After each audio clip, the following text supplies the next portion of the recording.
Let's talk about a choice we've all faced. You're standing in the kitchen, or maybe you're staring at a dessert menu. It seems so simple, right?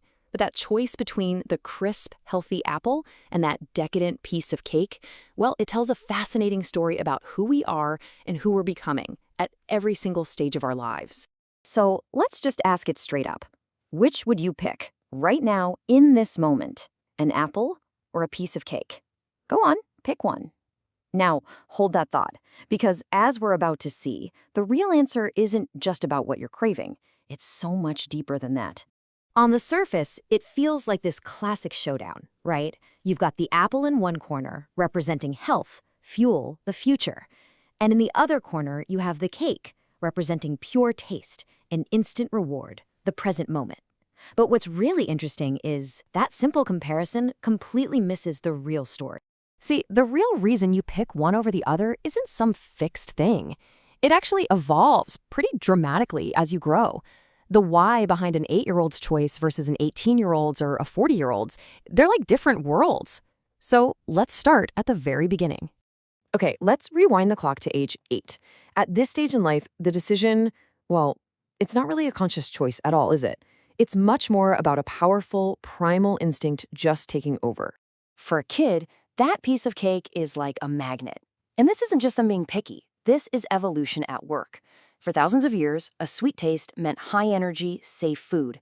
That ancient programming is still running in an 8-year-old's brain, pretty much screaming that the sugary cake is the obviously correct, biologically sound choice. And this, of course, is where parents get involved.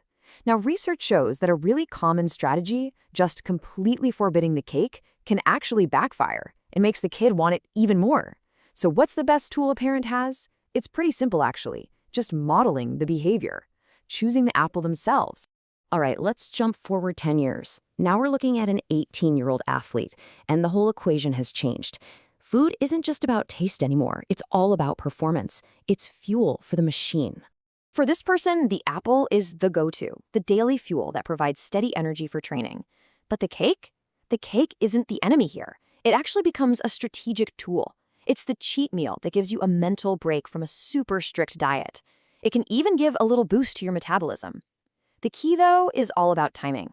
A piece of cake right before a workout? Yeah, that's probably going to leave you feeling pretty sluggish. Okay, let's fast forward again. This time to your 40s. At this point in your life, the choice between the apple and the cake stops being about today at all. It becomes a direct investment in your future self. And this is where we really see the long-term payoff. The habits you build in your 40s, consistently reaching for the fruit instead of the sugar, they're not for an immediate reward. Nope. They are literally laying the foundation for your physical and mental health 30 years down the road. And the payoff for that investment? It is absolutely staggering.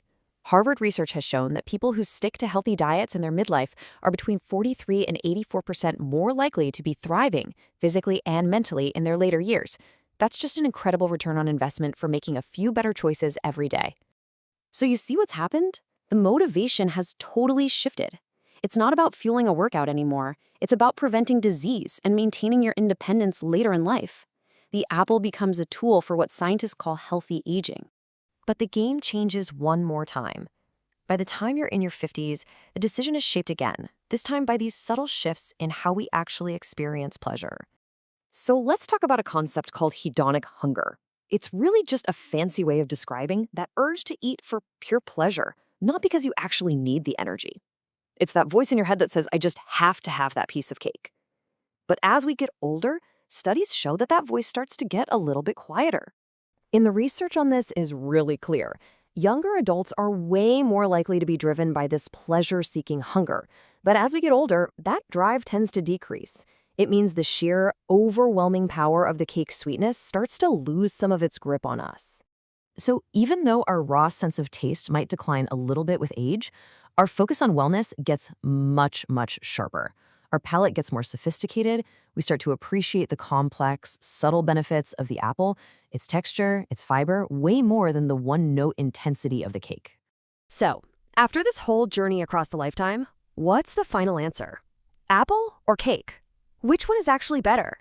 Well, if you look at it from a purely nutritional view, the guidelines are pretty clear. Added sugars, like the kind you find in cake, should make up a really small part of your diet. no more than about 10% of your daily calories. But the real takeaway, the big idea here is this. There is no single right answer. The best choice is always relative. It depends completely on your context.